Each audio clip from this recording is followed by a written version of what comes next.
The galaxy was dying and nobody knew how to stop it. Ambassador HFY floated in the center of the Great Council chamber, his crystal body shimmering with colors that meant fear and desperation. Around him sat representatives from 300 different worlds, all watching with growing dread as he shared the terrible news. "The Void Swarm has returned," HFY said, his voice echoing through translation devices. "After sleeping for 1,000 years, they are awake again. They consume everything in their path." The chamber fell silent. Every species in the galaxy knew stories about the Void Swarm. Parents used them to frighten children into good behavior. Historians wrote about civilizations that vanished when the swarm passed through their space. Nobody alive had ever seen them, but everyone feared them. A reptilian delegate from the Scaled Empire raised one clawed hand. "How many worlds have they taken?" 17 systems in the past month, HFY replied. "They move faster than our fastest ships. They eat planets down to bare rock, then move on to the next system." The chamber erupted in panicked voices. Some delegates called for immediate evacuation of the outer colonies. Others suggested hiding behind asteroid fields or in the depths of space. A few brave souls talked about fighting, but their voices were quickly drowned out by more practical concerns.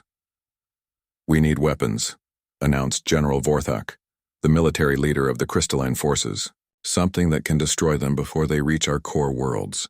"What weapons?" demanded a delegate with 4 arms and blue skin. "We tried everything last time. Energy beams, missiles, poison gas. Nothing worked. They just ate our attacks and grew stronger." The argument continued for hours. Some species offered to share defensive technology. Others promised to send medical supplies for refugees. A few made generous offers to house evacuated populations on their worlds. But nobody volunteered to actually fight the swarm. Meanwhile, billions of light years away, Captain Jake Morrison sat in his command chair aboard the human exploration ship New Frontier. The ship was small by galactic standards, carrying only 200 crew members on a 5-year mission to map unknown star systems. Jake was reading reports from his science team when Lieutenant Commander Lisa Grant burst onto the bridge. "Captain, you need to hear this," Lisa said, her face flushed with excitement. She was the ship's expert on alien languages, and spent most of her time trying to decode strange signals from deep space. "What is it?" Jake asked, setting down his reports. "We're picking up a distress signal. It's broadcasting on every frequency we can detect, in dozens of different languages." Lisa activated the main screen, showing wave patterns and translation attempts. "Someone is asking for help." Chief Engineer Bobby Martinez looked up from his console. "How far away is the signal coming from?" "That's the strange part," Lisa replied. "It's not coming from one location. The signal is being broadcast from relay stations across this entire section of the galaxy. Someone really wants this message to be heard." Jake frowned. The New Frontier was humanity's first ship to venture this far from Earth. They had made contact with a few alien species, but nothing like this. "Can you translate the message?" Lisa nodded and pressed a button. The bridge speakers crackled to life with an alien voice followed by Lisa's translation. "To all civilized species we face extinction. The Void Swarm has returned. We beg for military assistance. Please respond if you can help." The message repeated in language after language. Jake recognized a few from previous first contact situations, but most were completely unknown to humanity. "Bobby, how long would it take to reach the source of this signal?" Jake asked. The engineer ran quick calculations on his computer. "About 6 days at maximum speed, Captain. But that would use most of our fuel reserves." Jake stood up and walked to the main viewing window. Outside, stars stretched into infinity. Somewhere out there, entire civilizations were begging for help and apparently no one was answering. "Lisa, send a reply," Jake ordered. "Tell them that humanity offers assistance." "Sir?" Lisa looked surprised. "We don't know anything about this Void Swarm. We don't even know if our weapons can hurt them." "We don't know that they can't," Jake replied. "Set course for the signal source, and send word back to Earth Command. They need to know what we're walking into." The New Frontier changed direction and began accelerating toward the galactic core. Behind them, automated communication relays began transmitting humanity's response back toward Earth, a message that would take months to arrive. Back in the council chamber, the debate had reached a deadlock. No species was willing to risk their military forces against an enemy that had never been defeated. The meeting was about to end when a junior technician rushed in with a data pad. Ambassador, the technician whispered to HFY, we have received a response to our distress call. HFY's crystal body brightened with hope.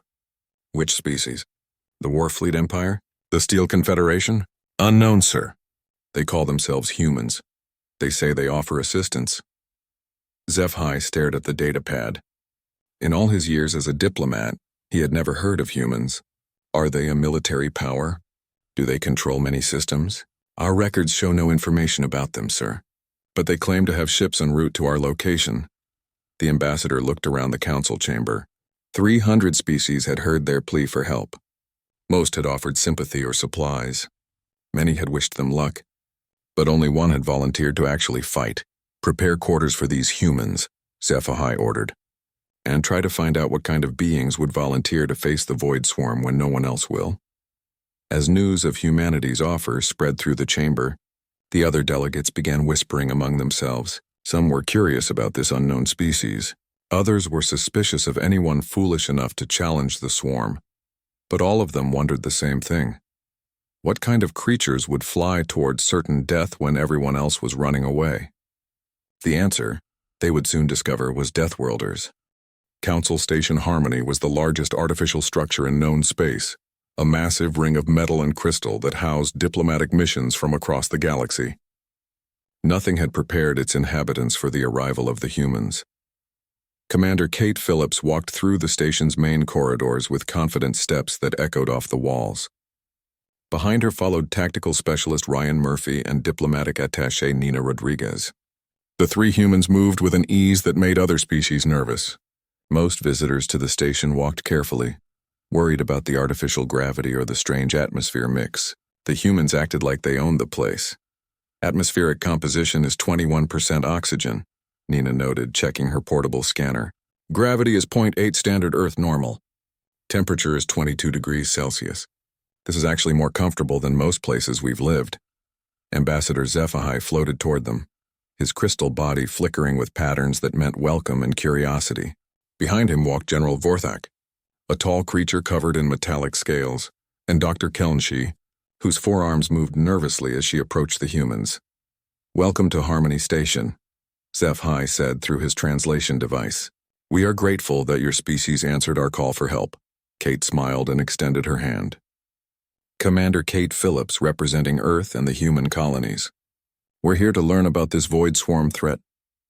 HFY stared at the offered hand with confusion. Most species preferred to avoid physical contact during first meetings. After a moment's hesitation, he extended one crystalline appendage and briefly touched Kate's palm. Please follow us to the briefing chamber, General Vorthak said. We have prepared extensive data on the enemy. The briefing room was designed to accommodate dozens of different life forms. The humans sat in chairs meant for bipedal species, while their hosts arranged themselves around the room according to their various needs. HFY floated in a specialized field generator, while Dr. Kelnshi stood behind a podium designed for her height. The Void Swarm first appeared in our records 1,000 years ago, Dr. Kelnshi began, activating a holographic display. They are biological creatures, but unlike anything in nature. They consume organic matter and convert it into more swarm units.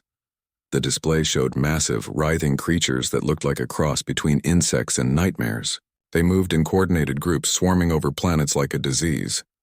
Each individual creature is about 3 meters long, the doctor continued. They have no visible sensory organs, but they seem to detect life from great distances. They reproduce by consuming organic matter and splitting into multiple units. Ryan Murphy leaned forward in his chair, studying the images with professional interest. What's their preferred method of planetary attack? They establish landing zones near population centers, General Vorthak replied. Then they spread outward, consuming everything. Plants, animals, even bacteria. Within weeks, they strip entire continents down to bare rock. How do they travel between planets? Kate asked. That's one of the mysteries, HFY admitted. They seem to create some kind of biological spacecraft from consumed matter. Our scientists believe they can achieve faster-than-light travel, but we don't understand how. The presentation continued for 2 hours. The aliens showed footage of previous swarm attacks, shared data on failed defense attempts, and explained their current evacuation plans. Throughout it all, The humans asked detailed questions about creature biology, attack patterns, and tactical weaknesses. What disturbed the aliens most was the human reaction to the briefing. While other species had watched the attack footage with horror and fear, the humans studied it with the same focus they might give to a training exercise. Ryan Murphy took extensive notes on swarm movement patterns. Nina Rodriguez asked about population density in affected areas. Kate Phillips wanted copies of all biological data. "I don't understand," Dr. Kellenchi said finally. "Doesn't this information frighten you? The Void Swarm has never been defeated. Every species that has tried to fight them has been destroyed." "It's definitely a serious threat," Kate replied calmly. "But every biological system has weaknesses. We just need to find them." "Biological system?" General Vorthak looked confused. "These are the most dangerous predators in galactic history." Ryan Murphy looked up from his notes. "On our world, we deal with predator infestations all the time. Locust swarms, viral outbreaks, invasive species. They're all biological systems, which means they can all be controlled." The aliens stared at the humans in silence. The idea of treating the Void Swarm like a pest problem had never occurred to any of them. "We'd like to speak with survivors from recent attacks," Nina Rodriguez said, "and we'll need detailed medical examinations of any recovered swarm tissue." "Why do you want to talk to survivors?" HFY asked. "They're all traumatized. Most can barely function." "Survivors have information," Kate explained. "They've seen the swarm up close and lived to tell about it. That means they know something useful, even if they don't realize it." Dr. Kellenchi's forearms moved in a gesture that meant confusion and concern. "Commander Phillips, I must ask directly. Do your people truly believe you can defeat the Void Swarm?" Kate stood up and walked to the holographic display, studying the images of the creatures. "Doctor, on our world we've survived ice ages, asteroid impacts, volcanic eruptions, and dozens of extinction-level events. We've fought off plagues that killed 90% of our population and came back stronger. We've turned predators into pets and poisons into medicine." She turned to face the assembled aliens. "The Void Swarm is dangerous, but they're not magic. They're biological creatures with biological needs and biological weaknesses. We just need to figure out what those weaknesses are and exploit them." General Vorthak's scales shifted to colors that meant disbelief and hope. "What do you need from us?" 3 days to review all your data and interview survivors," Kate replied. "After that, we'll present our analysis and recommendations." As the briefing ended and the aliens escorted the humans to their quarters, HFY floated beside his military advisor. "What do you think, General?" the ambassador asked quietly. Vorthak's scales showed uncertainty. "They're either the bravest species in the galaxy or the most foolish. But they're the only ones who volunteered to help." "Perhaps," HFY replied, "those are the same thing." Dr. Amy Carter sat across from Velnara, a refugee from the Centauri colonies. The alien woman had 6 arms and pale blue skin that shifted colors when she was upset. Right now she was a deep purple that meant terror and sadness. "Tell me about the feeding behavior," Amy said gently, holding up a recording device. "When the swarm creatures consumed organic matter, did they show any preferences?" Velnara's skin darkened further. "They ate everything. My garden, my pets, my neighbors. Nothing was safe. But did they eat some things faster than others?" Amy pressed. "Did they seem to avoid anything at all?" The alien woman thought for a moment. "The metal structures lasted longer, and they seemed to avoid the chemical processing plant until the very end." Amy made notes on her data pad. This was the 15th survivor interview she had conducted in the past 2 days. Each conversation added small pieces to a growing puzzle. Meanwhile, her colleague Dr. Ben Jackson worked in the station's biological laboratory, studying tissue samples from destroyed swarm creatures. The lab was designed for multiple species, with different atmosphere zones and gravity fields. Ben worked in the human normal section, but his alien assistants watched from behind protective barriers. "Fascinating," Ben muttered, adjusting his microscope. "The cellular structure is completely uniform. No specialized organs, no distinct systems. It's like they're made of the same basic material throughout," Dr. Kellenchi observed from the next chamber, her forearms working multiple control panels. "We reached the same conclusion years ago. They appear to be living tools rather than evolved creatures." "That's actually good news," Ben replied. "Engineered organisms usually have built-in weaknesses. Their creators need ways to control them." "What kind of weaknesses?" Dr. Kellenchi asked. Ben pointed to his screen showing cellular images. Look at this protein structure. It's incredibly efficient, but it's also incredibly specific. These creatures can only process certain types of organic compounds. Feed them the wrong thing and their entire biology breaks down. The aliens had never considered attacking the swarm's digestion process. Their military thinking focused on weapons and armor, not biological warfare. 3 levels below the laboratory, Colonel Steve Adams met with General Vorthak and a team of alien military officers. The briefing room walls were covered with tactical displays and battle maps. Your previous strategy was purely defensive, Steve observed, studying the holographic battle plans. You tried to stop them with barriers and long-range weapons. That's the logical approach, Vorthak replied. Create distance between your forces and the enemy. Minimize casualties. Steve shook his head. That works against conventional enemies. But the swarm isn't conventional. They're more like a natural disaster with teeth. He activated his own display, showing Earth military doctrine. On our world, we've learned that some threats can't be avoided or outlasted. Sometimes you have to attack the source. The alien officers studied the human tactical manual with growing amazement. Most of it involved aggressive close-range engagement, exactly the opposite of civilized military thinking. This is suicide, one officer declared. Your forces would be overwhelmed immediately. Only if we fight them like you've been fighting them, Steve replied. But we're not planning to fight the swarm. We're planning to poison them. Admiral Tony Garcia arrived at the station on the 3rd day, bringing with him a team of Earth's top biological warfare specialists. His ship, the destroyer Lightning Strike, docked at one of Harmony Station's military berths. The alien dock workers stared in amazement at the human vessel's aggressive design and heavy armor plating. Earth Command has reviewed our preliminary reports, Tony announced to the assembled alien leadership. We're prepared to begin immediate operations against the Void Swarm. SciFi's crystal body flickered with nervous energy. Admiral, with respect, 3 days seems like very little time to develop a strategy against a threat that has defeated us for 1,000 years. Tony smiled. Ambassador, in human history, we've dealt with similar threats many times. Biological swarms that consume everything in their path are actually pretty common on our world. He activated a holographic display showing Earth's history. Locust invasions that stripped continents bare. Viral pandemics that killed billions. Algae blooms that poisoned entire oceans. We've learned that the key isn't to run away from these threats, but to turn their own biology against them. Dr. Amy Carter stood up from her position at the conference table. The swarm creatures have a fatal weakness built into their design. They can only process organic matter within a very specific chemical range. If we introduce the right compounds into their food supply, their entire digestive system shuts down. What kind of compounds? Dr. Kelnchi asked. Simple industrial chemicals, Dr. Ben Jackson replied. Things we can manufacture in large quantities.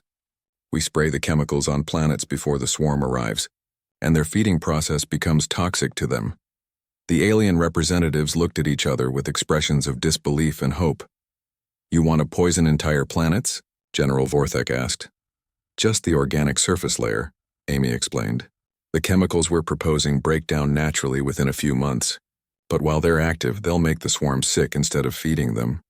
Colonel Steve Adams activated another display. While the swarm is weakened by the chemical attack, our ships move in for close-range assault. We target their reproduction centers and communication nodes. This is completely different from anything we've tried before, SciFi admitted. How can you be certain it will work? Admiral Garcia stood up and walked to the central hologram. Because we've done it before, Ambassador. Maybe not against the Void Swarm specifically, but against similar biological threats. On Earth, we don't run from plagues and infestations. We study them, understand them, and eliminate them. Ryan Murphy, who had been quiet during most of the briefing, finally spoke up. The truth is, we can't be certain it will work, but we know that running away definitely won't work. At some point, someone has to stand and fight. The room fell silent as the aliens absorbed this information. Everything about the human approach contradicted their basic survival instincts. Where they saw an unstoppable force of nature, the humans saw a solvable problem. What do you need from us? General Vorthak asked finally. Production facilities for the chemical compounds, Ben replied, and coordination with your evacuation fleets to identify target planets. How long before you can begin operations?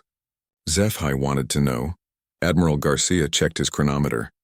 The lightning strike is already loaded with preliminary supplies. If you can provide the manufacturing support, we can begin the first field test within a week. As the meeting broke up and the various species began making preparations, Dr. Kelnshi approached Amy Carter privately. "Dr. Carter, may I ask you something personal?" "Of course," Amy replied. "On your world, when faced with extinction-level threats, do your people truly choose to attack rather than flee?" Amy thought for a moment, then smiled. "Doctor, on Earth we have a saying, the best defense is a good offense. Sometimes running away just means dying tired." The Kepler 442 system had once been home to 15 billion beings across 3 inhabited worlds. Now it hosted something much more dangerous, a growing void swarm cluster that was using the consumed biomass to build larger creatures and reproductive facilities. Captain Paul Turner stood on the bridge of the destroyer Valiant Heart, watching the tactical display with professional calm. Around his ship, a mixed fleet of human and alien vessels prepared for humanity's first direct engagement with the void swarm. "Range to target?" Paul asked his tactical officer. 50,000 kilometers in closing, Captain," Lieutenant Helen Brooks replied. "Swarm activity is concentrated around the third planet. We're detecting approximately 40,000 individual creatures." Paul nodded. The numbers were terrifying by galactic standards, but humans had fought larger pest swarms on Earth. "Commander Stone, status on the chemical delivery systems?" Commander Alex Stone looked up from his engineering console. "All spray tanks are loaded and pressurized, sir. We have enough compound to treat the entire planetary surface twice over." The human strategy was simple in concept, but complex in execution. First, they would saturate the infected planets with chemical compounds that would poison the swarm's feeding process. Then, while the creatures were weakened and confused, the fleet would move in for close-range extermination. "Admiral Garcia is signaling the fleet," Helen reported. "All units are to begin chemical bombardment on his mark."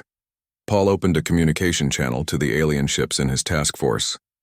"Crystal Blade, Silver Wing, this is Valiant Heart. Remember to maintain minimum safe distance during the chemical phase. Our compounds are harmless to your species, but the swarm's reaction might be violent." The acknowledgement came from Commander Thelnax aboard the Crystal Blade. His voice translated through the communication system. "Understood, Captain Turner. We will observe from long range as planned." The human ships had modified their weapon systems to deliver the biological warfare compounds. Instead of energy beams and missiles, they carried massive spray tanks connected to high-pressure delivery systems. It looked more like agricultural equipment than military hardware, which made the alien observers nervous. "All ships, commence bombardment," Admiral Garcia ordered from his flagship. The human fleet opened fire, but instead of destructive weapons, they launched clouds of specially formulated chemicals that spread through the planet's atmosphere like a gentle rain. The compounds were invisible to most sensors, designed to soak into soil and vegetation without causing obvious damage. On the planet's surface, the void swarm creatures continued their feeding activities, unaware that their food supply had just become toxic. Within 6 hours, the effects became visible. Swarm creatures that had been energetically consuming organic matter began moving more slowly. Their coordinated behavior patterns broke down as individuals became disoriented and sick. "It's working," Dr. Ben Jackson reported from the science station aboard Admiral Garcia's ship. "Biological readings show massive systemic failures across the swarm population. Their cellular repair mechanisms can't handle the chemical interference." "How long before they recover?" Paul asked over the communication link. "Based on our laboratory tests, they should be at minimum combat effectiveness for approximately 18 hours, Ben replied. "After that, they'll either adapt or die completely." "Then we move in now," Paul decided. "All ships prepare for close-range assault. Target the largest creatures first." What followed was unlike any space battle in galactic history. Instead of maintaining safe distances and trading long-range fire, the human ships dove directly into the swarm formations like fighters attacking a bomber formation. The Valiant Heart screamed through space at distances that made the alien observers sick with worry. Paul's ship passed within 100 meters of swarm creatures that were each the size of small buildings, firing point blank with every weapon they carried. "Target the reproductive nodes," Helen called out, identifying the larger creatures that seemed to be coordinating the others. "Those are the ones spawning new units. The human weapons were designed for exactly this type of engagement." Instead of sophisticated energy weapons, they used simple kinetic projectiles and chemical explosives that could penetrate biological armor. The rounds tore through swarm creatures like bullets through paper. Commander Stone coordinated the close-range attacks from his engineering station. Direct hit on reproductive cluster 7. That's 3 breeding nodes destroyed. Swarm units are attempting to coordinate a response, Helen reported. They're trying to form defensive formations. Too late, Paul replied grimly. Alex, deploy the incendiary charges. The Valiant Heart released a spread of fire-based weapons that ignited the chemical compounds still coating the swarm creatures. Across the battle zone, enemy units burst into flames as their poisoned biology became fuel for the human weapons. On the planet below, Major Sandra Lee led the ground assault teams. Her soldiers moved through landscapes that would have killed most alien species, wearing protective gear designed for the most hostile environments Earth could produce. Atmospheric readings show high toxicity levels, Sergeant Mike Davis reported through his helmet radio. Good thing we brought the heavy suits. Just another day in paradise, Sandra replied, leading her team through a forest of partially consumed trees. Remember, we're looking for swarm eggs and larval clusters. Burn everything that moves. The ground teams carried flamethrowers and chemical sprayers, weapons that most civilized species considered barbaric. But against a biological enemy that could adapt and evolve, such weapons were exactly what the situation required. Contact front, Corporal Lisa Park called out, spotting a cluster of small swarm creatures feeding on the remains of an alien city. Engaging with incendiaries. The battle on the planet's surface lasted 12 hours. Human soldiers moved through toxic wastelands and burning forests with the same methodical efficiency they brought to pest control operations on Earth. They treated the swarm infestation like any other biological hazard, something to be contained, neutralized, and eliminated. When the engagement ended, the results shocked everyone involved. The void swarm presence in the Kepler 442 system had been reduced by 96%. The few surviving creatures were scattered and disoriented, no longer capable of coordinated action. Casualty report, Paul requested as his ship moved through the debris field that had once been a massive swarm cluster. 12 wounded. No fatalities, Helen reported. The alien ships report no damage. Paul opened a communication channel to the fleet. Admiral Garcia, mission accomplished. The system is secure. From his flagship, Admiral Garcia's voice carried a note of satisfaction. Excellent work, Paul. Begin recovery operations and prepare for the next target. Aboard the Crystal Blade, Commander Thelnax stared at his tactical display in amazement. His species had been fighting the Void Swarm for centuries without success. The humans had eliminated a major infestation in less than 24 hours. How is this possible? He asked his science officer. They use the same basic weapons we have. They just use them differently. His science officer, a young female named Kirash, studied the sensor data. They attacked like predators instead of defending like prey. They turned the swarm's biology against itself. Thelnax watched the human ships collecting biological samples from the defeated creatures, already planning their next engagement. What kind of species develops military tactics for fighting galaxy-threatening plagues? The kind that survives, Kirish replied quietly. The kind we've been waiting for. As the combined fleet prepared to move on to the next infected system, word of the victory spread throughout the galaxy. For the first time in 1,000 years, someone had not just survived an encounter with the Void Swarm. They had won. The aliens began to understand that they had found something more valuable than military allies. They had found creatures who treated their worst nightmare as a solvable problem. 6 months after the first battle at Kepler 442, the galaxy was a different place. What had begun as a desperate plea for help had transformed into the largest cooperative military effort in galactic history. Admiral Patricia Hayes stood in the command center of Harmony Station, watching holographic displays that showed the current status of anti-swarm operations across 17 sectors. Red markers indicated active void swarm infestations. Green markers showed systems that had been successfully cleared by human-led task forces. The red markers were disappearing faster than anyone had thought possible. Status report, Patricia requested from her aide. Commander Danny Williams. Task Force 7 completed cleanup operations in the Vega system yesterday.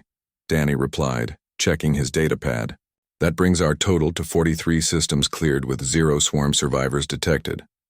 Any word from the Outer Rim surveys? Dr. Carl Robinson's team found 3 more dormant swarm clusters in uninhabited systems. They're requesting permission to conduct preemptive strikes before the creatures can establish breeding colonies. Patricia nodded. The Human Defense Initiative had evolved far beyond simple response to active threats. They were now hunting down swarm clusters before they could become dangerous, using detection methods that no alien species had ever considered. Dr. Carl Robinson had established the first interstellar center for catastrophic risk management on a space station orbiting the galactic core. His facility trained alien scientists and military officers in human-style threat assessment and response protocols. The key is to stop thinking of disasters as unstoppable forces, Carl explained to a class of mixed-species students. Every biological system has weaknesses. Every threat has countermeasures. The trick is to identify them before the threat becomes overwhelming. His current class included delegates from 20 different species, all eager to learn human methods for dealing with extinction-level events. The curriculum covered everything from pandemic response to asteroid impact mitigation, but the most popular courses dealt with biological warfare against invasive species. Dr. Robinson asked a student from the Scaled Empire, "How did humans develop such detailed knowledge of biological warfare?" Carl smiled. "Practice. On Earth, we face biological threats constantly. Crop diseases, invasive insects, viral outbreaks. We learned to fight biology with biology because we had to. The transformation wasn't limited to military applications. Human agricultural specialists were teaching alien farmers how to deal with crop failures and pest infestations. Human doctors were sharing techniques for treating biological warfare exposure. Human engineers were designing containment systems for hazardous organisms. General Marcus Webb oversaw the establishment of rapid response bases throughout the galaxy. These stations were staffed by human specialists who could deploy quickly to deal with any crisis that required unconventional thinking. The aliens are starting to understand that what they call impossible disasters, we call Tuesday morning problems, Marcus reported during his weekly briefing with Earth Command. We've got colonies requesting human advisors for everything from volcanic eruptions to solar flares. The change in galactic military thinking was remarkable. Species that had relied on defensive strategies for millennia were now adopting human-style aggressive tactics. The concept of attacking problems instead of hiding from them was spreading throughout civilized space. Captain Tyler Ross commanded the patrol ship Iron Will, one of dozens of human vessels now working with alien partners throughout the galaxy. His current assignment was training alien crews in close-range combat techniques. The secret is to get inside the enemy's decision loop, Tyler explained to his mixed-species crew. While they're trying to figure out what we're doing, we've already done it and moved on to the next objective. His alien officers were still adjusting to the human approach to warfare, but the results spoke for themselves. Combined human-alien task forces were now achieving victory, rates that would have been considered impossible. Just months earlier, the psychological impact on galactic civilization was even more significant than the military victories. For the first time in recorded history, entire species were not living in fear of extinction-level threats. Ambassador HFY, now serving as the liaison between the Galactic Council and the Human Defense Initiative, found himself handling requests for assistance that would have been unthinkable before first contact with humanity. The Spiral Confederation is asking for help with a rogue artificial intelligence that's consuming their computer networks, he reported to Patricia Hayes. The tree folk want assistance with a fungal infection that's killing their world forests.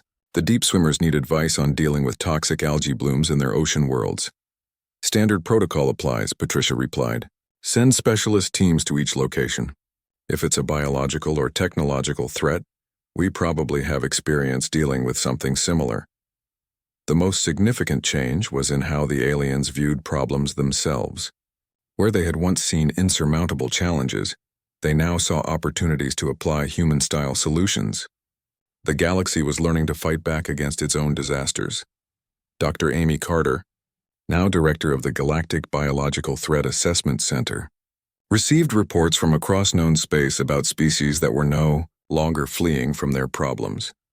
The Iron Shell people successfully eliminated a crystal plague using modified human chemical warfare techniques, she noted in her weekly report. The Cloud Riders defeated a nanomachine infestation by adapting our electromagnetic pulse protocols. The Stone Builders cleared a fungal contamination from their city worlds using controlled burn techniques they learned from our forest management programs. The transformation was so complete that many young aliens couldn't imagine how their ancestors had survived by running away from threats instead of confronting them. On Earth, the news of humanity's galactic role was met with pride and some amazement. Earth Command received daily reports of human ingenuity being applied to problems that had terrorized advanced civilizations for centuries. We're not just sharing our military technology, reported General Sarah Mitchell during a press conference. We're sharing our entire approach to problem solving. The galaxy is learning that every challenge can be overcome if you're willing to study it, understand it, and attack it intelligently. The Void Swarm, once the galaxy's ultimate nightmare, had been reduced to a managed threat. Remaining clusters were tracked by automated monitoring systems and eliminated by rapid response teams before they could establish themselves. Last active swarm cluster was eliminated yesterday in the Outer Rim, Commander. Danny Williams reported to Admiral Hayes. Deep space patrols. Report no new activity detected. Any signs they might return? Patricia asked. Dr. Robinson's team believes we've disrupted their reproductive cycle permanently. Even if some survived in deep space, they can't establish new colonies without the biological infrastructure we destroyed. As Captain Tyler Ross noted in his final patrol report, the galaxy spent 1,000 years running from the void swarm. Turns out they just needed someone crazy enough to run toward it instead. The aliens had begged for help and received something far more valuable than military assistance. They had gained partners who refused to accept that any problem was unsolvable. Ambassador Zeph-High's final report to the Galactic Council summarized the transformation. We asked for salvation from an unstoppable force. We received creatures for whom unstoppable force is merely the opening statement of a problem to be solved. The galaxy will never be the same. Humanity had answered a desperate plea for help and, in doing so, had taught an entire galaxy that the only truly insurmountable challenges are the ones you refuse to face. The universe was still a dangerous place, but it was no longer a helpless one. The age of running from disasters was over. The age of fighting back had begun.